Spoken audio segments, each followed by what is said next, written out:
Am I johnning correctly? I just reread this, which is not entirely true. I actually listened to it in audiobook form. Does that count? Does that mean anything? I definitely listened really intently to it while playing Tetris. Also, sometimes on the toilet. I reveal way too much about myself. Tefios, if you don't know about it, is the fault in our store. Nope, not the fault in our stores.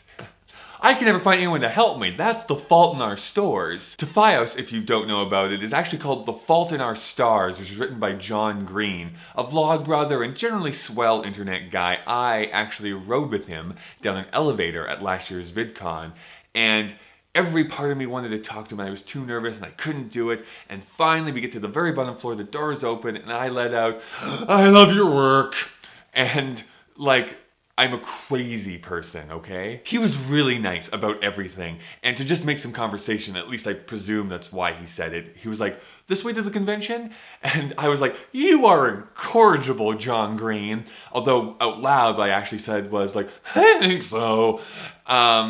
So that is my John Green story. We should really get back to talking about that book. I made a video about this book before in a video here that you can watch. It's really hard to watch my older videos, and not just because it's blurry, but just because there's a whole bunch of cringe associated with watching those. The reason why I'm revisiting this book in the first place is because there's a movie being made of it that's going to be released on June 6th. The plot involves a cancer survivor, or cancer endurer, depending on your point of view, named Hazel Grace Lancaster, who has crap lungs and needs to carry around an oxygen tank wherever she goes. One day, during support group, Hazel glances across the room, and there is the most gorgeous guy in the world. And who hasn't been there? This is the one-legged cancer survivor, or cancer endurer, depending on your point of view, named Augustus Waters. And there they form a friendship, and then a relationship, and because this is a story about cancer, that does not mean a happy ending. There's one criticism that the book gets a lot that I want to address right up front, which is that many people feel that the subject matter and what goes on in this book is not appropriate for the audience it's being marketed to.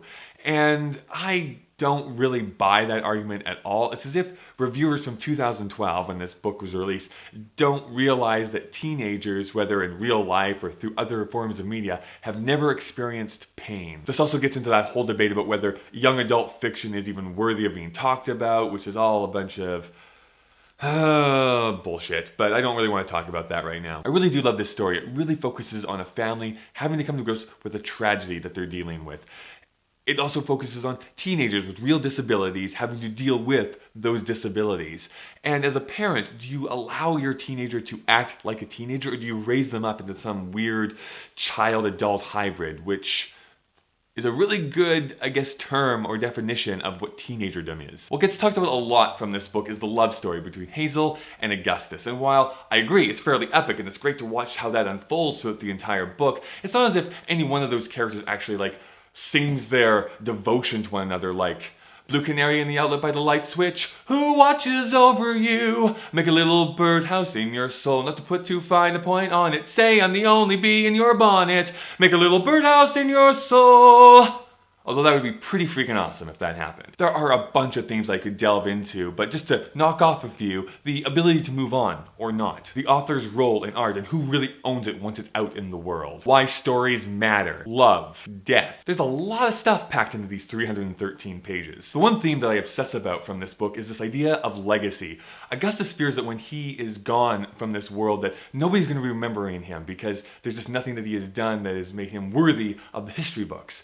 And Hazel gets really offended by this because she will remember him. Who cares if the entire world at large forgets about you if your one true love is the one sitting there devastated? I'm a fairly big narcissist. I have this great fear that I'm just going to stay mediocre my entire life. And it's really the impetus for why I do everything. Like, it's why I make videos, it's why I write, it's why I'm going to do a stand-up set here pretty soon. It's because there's an inner voice in me that's constantly saying, look at me, remember me. In the end, it really doesn't matter. My worth as a human being will be decided after I'm dead. The important thing is to, right now, love those people that are in your life and spend time with them so that there's a reason for you to be remembered once you're gone. Read the book. I love it. I cannot wait until the movie is released. Have you seen the movie or have you read the book? Let me know down in the comments below. My name is Kyle. I will see you all again next Thursday because my self-worth demands it.